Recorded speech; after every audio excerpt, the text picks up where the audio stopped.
welcome back, and we're still covering the 56th Cairo Book Fair, and now we are talking about Dar al-Ifta Pavilion.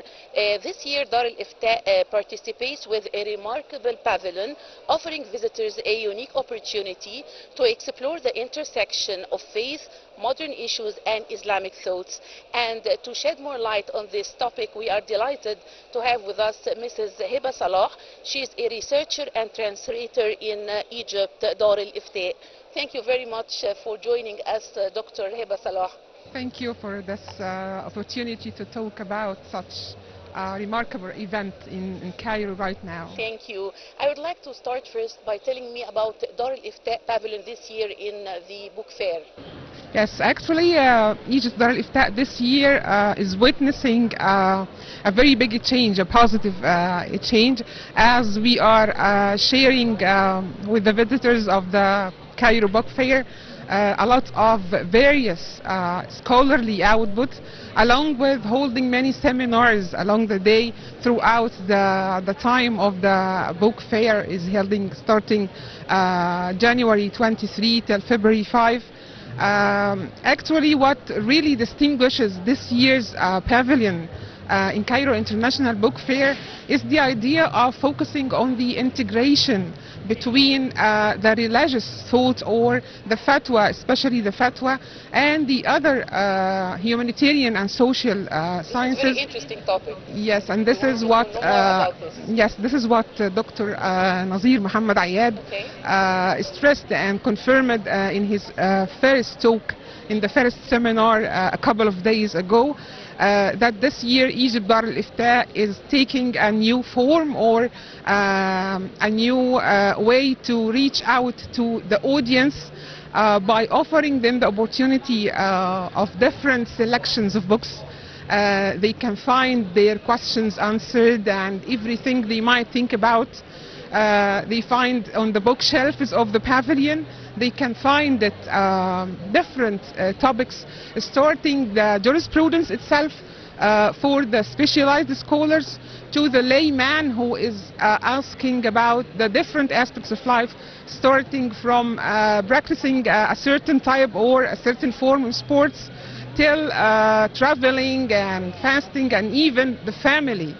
The family is taking a big portion that we come in our discussion to focus on, inshallah. Okay, Dr. Heba, what are the reasons behind choosing Sheikh Mohammed Bekhit al-Muti' as the featured personality of the pavilion? Yes, Sheikh Mohammed Bekhit al-Muti' is one of the renowned scholars, and he was a mufti in 1912, I think. And he was one of those who established the wide or the different aspects of religious thought, especially when it comes to a Muslim faith or what we call the Aqidah. That's why with the things going around us in the world, we find that this personality is an iconic figure this year that gathers between the opening of thinking and the idea of reaching out to people in the language they can understand, and the legacy and the scholarly output of the specialized scholars in fatwa in this iconic figure of Dar al-Ifta as one of the religious institutions of the big umbrella of Al-Azhar institution. Okay, and what are his works that are presented in the pavilion? Actually, we are presenting in the a documentary about him, explaining his background, his upbringing, and the contributions he has offered the institution of fatwa in the time he spent. I think he spent 7 years. This on the screen? Yes, this is available in the pavilion, as we have screens screening the film for everyone who wants to know more. So I'm inviting the visitors to go and know more about this figure. Okay, Dr. Heba, what are the most significant publications presenting this year, and how do they address contemporary issues facing individuals and families? Actually, this is, as I said earlier, that our focus this year in our pavilion, in the big leap or the big change we are introducing to the audience of Egypt's Dar al-Ifta. Yes, we have a big encyclopedia on the fatwa, and we have a big volume. Yes. Of 2 languages. It's in Arabic. Okay, it's not in Arabic. Translated. Yes, this is for the specialized scholars. And we have also a big volume on the new issues like Corona or we have a big the latest issues. Yes, that people have questions about dealing with the new issues or the things.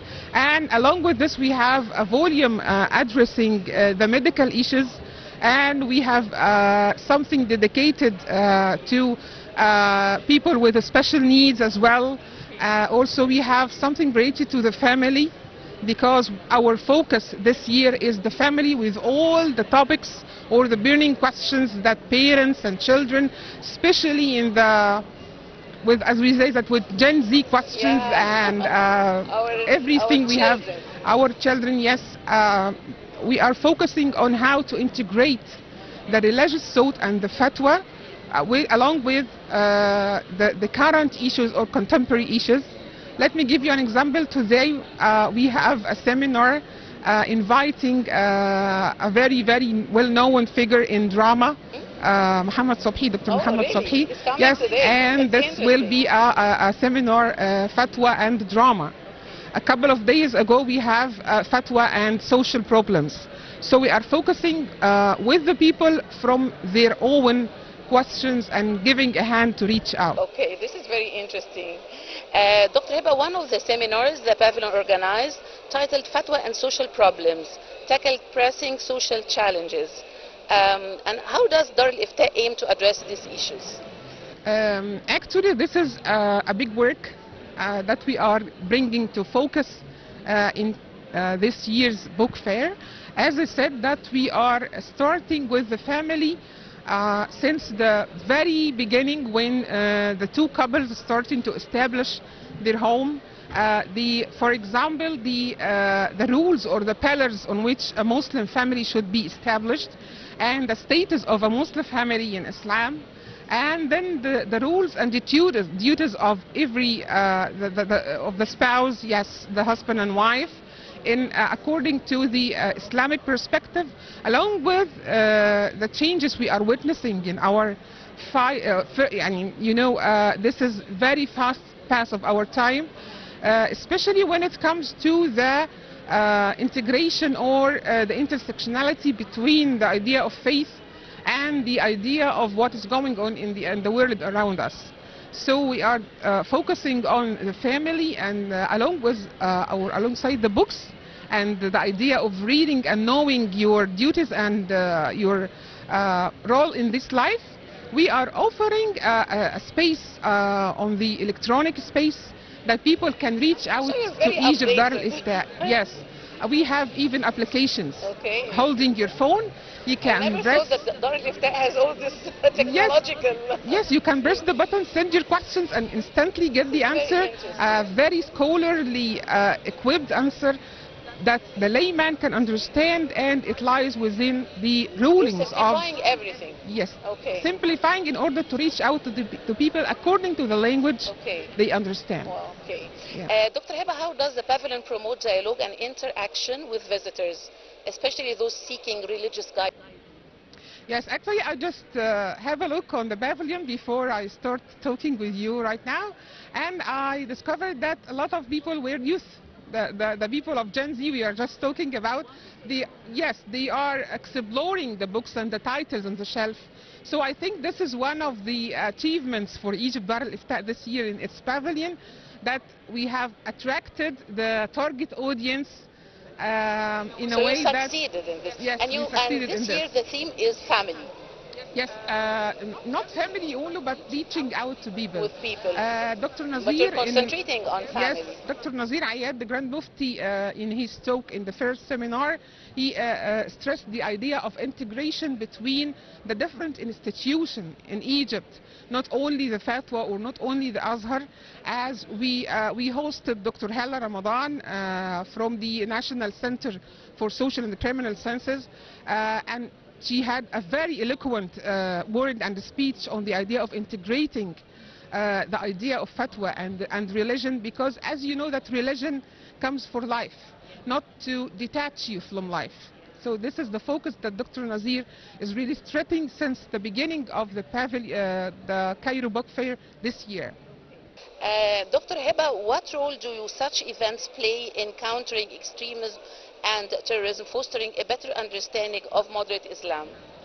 Actually, in the context of talking about Egypt's Dar al-Ifta Pavilion, we have two big encyclopedias explaining these ideas and how to differentiate between what is really Islam and sound Islamic teachings, and between the extremist thought that take people away from the essence and the true Islam. So this is a scholarly output, along with having at Dar al-Ifta special units and departments dedicated to meeting people who find it difficult to digest or understand some complicated issues according to their view, and this ranges from the different ages and different stages of life, starting teens or adults or young people or even those old people. We receive different, people from different age categories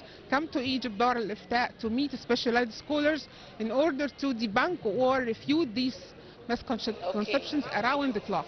Dr. Heba, you just mentioned the Gen Z and the youth. How does the Dar al-Ifta ensure its publication and seminars remain relevant to the challenges of today's society, particularly the younger generation? I want you to tell me about social media.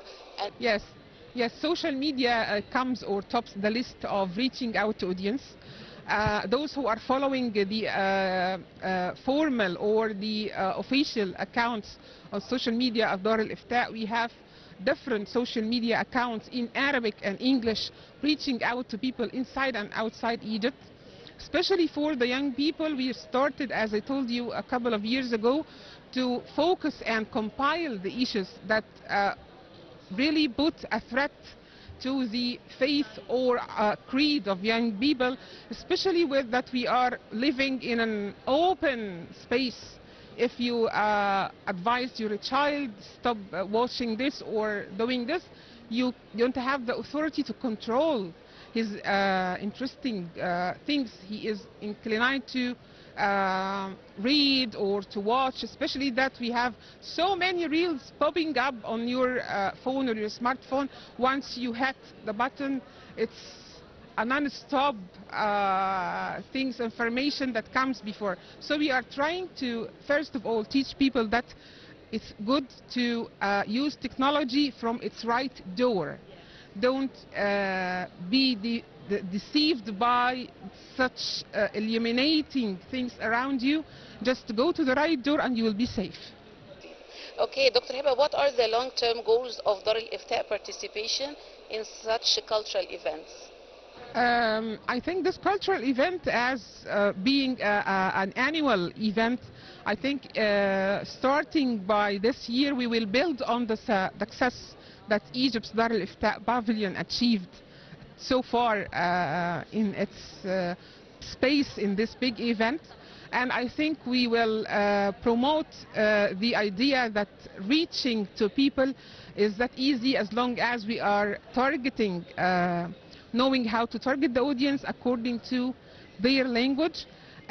Through the seminars we are holding started, and we will continue inshallah till the end of the Cairo Book Fair, we will compile a good stock of data that will help Dar al-Ifta pursue the message she started and she is going to complete in the future, inshallah. Okay. One final question. Yes. How would you encourage visitors and viewers to engage in the pavilion? I think this is the role of media. This is your role first. And I think the book fair itself, the idea of book fair as being a cultural event, is enough to attract audience from different categories, and especially those who are interested in the religious knowledge and the good sound knowledge. My only advice is that seek knowledge from their authorized people. And this is, let me... because now on social media, yes, everyone is talking about religion. And this yes. is not... So the advice is that we are giving to people from Dar al-Ifta. This is the Quranic verse that tell everyone, ask the people of knowledge if you don't know. So if you have a question and you really need to get the sound knowledge from the authorized people, yes, don't hesitate to contact scholars of Dar al-Ifta. Yes. Okay, Dr. Heba Salah, the researcher and translator in Dar al-Ifta, thank you very much for joining us on Nile TV. Thank you. It is my honor to be with you today in such big event. Thank you. Short break and we will be back.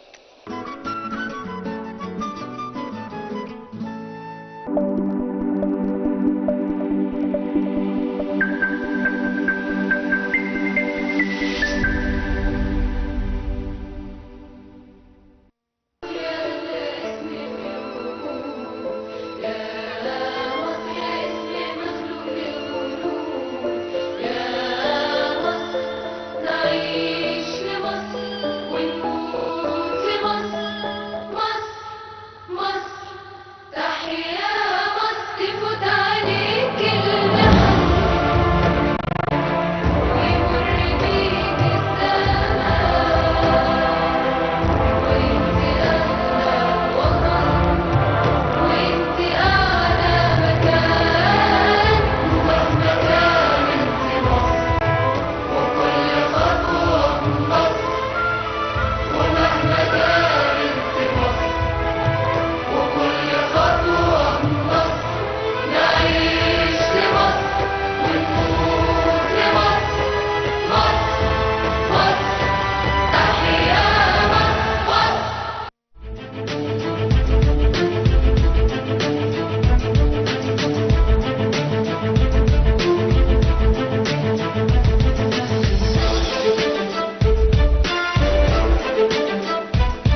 Minister of Culture Ahmed Hanno and Minister of Communication and Information Technology Amr Talat announced Thursday the launch of the Kitab application on the sidelines of the 56th edition of the Cairo International Book Fair.